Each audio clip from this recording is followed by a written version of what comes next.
ئەمڕۆ ژمارەیە گەندان پەرلەمان کاک عەلی حەمەد ساڵح، ڕووبا خان، کاک کاروان، کاک زکری، گوڵستان خان، دکتۆرە شایان و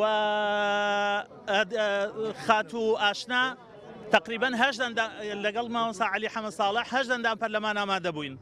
بەڕاستی من لە ژیانم خەڵکی ئاوا بێتاوانم نەبینیوە و هەرگیز نەمبینیوە خەڵکێک لەسەر شتانێکی یاسایی کە مافی ئاسایی هەر هاوڵاتیەکە لە کوردستان ساڵێک و 6 مانگ دەستگیر بکرێ. ئێمە گوێمان لە هەواڵدەری نهێنی گرت کە هیچیان ئامادە نەبوون، گوێمان لە 2 شایەت گرت کە هیچیان ئامادە نەبوون، واتە ئیفادەکانیان.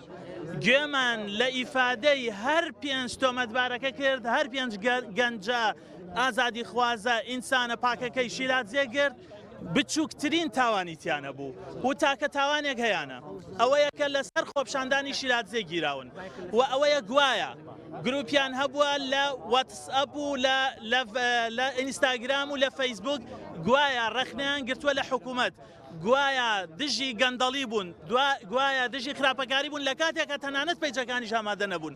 واتە خۆ ئەگەر پەیجەکەشیان هەبوایە ئەمانتوانی بزانین لەم پەیجانە چیان نووسیوە، تەنانەت پەیجەکانیش نەبوون، خۆیان ئەنجومەنی ئاسایش چوون لێکۆڵینەوەیان کردووە ئەو پەیجانە هەر بوونیان نییە.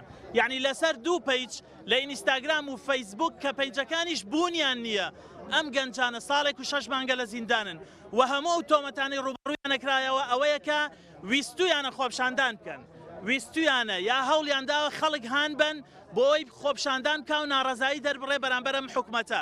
ئەگەر ئەمە تۆمەت بوو بێ بەرامبەر بەم گەنجانە ئەبێ 100,000 گەنجی کورد ئێستا بکەیتە ژوورەوە لەسەر ئەوەی کە باز لە گەندەڵی حکومەتەکەن، باز لە خراپەکاریەکەن کە حکومەت بەرامبەر بە هاوڵاتیانێکە، باسی ئازادیەکانەکەن، باسی نان و ئاو و کارەبا و سوتەمەنیەکەن. ئەوەی ئەم گەنجانەی لەسەر گیرابوو بەڕاستی ستەم بوو.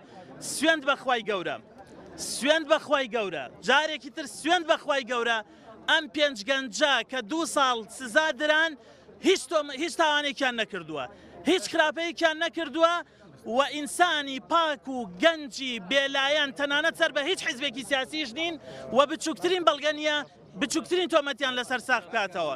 بۆیە ئەمە زوڵمی سیستەمی دادوەری بوو لێیان بە تایبەت هێشتنەوەیان ساڵێک و 6 مانگ بەر لە قۆناغی دادگا ستەمێکی زۆر گەورە بوو لە دەرەوەی یاسا، لە دەرەوەی مافی مرۆڤ، لە دەرەوەی بنامەکانی ئازادی کە خەڵکی کوردستان لە پێناویە باجیدا، لە پێناویە قوربانیدا، لە پێناویە خوێنی ڕشت.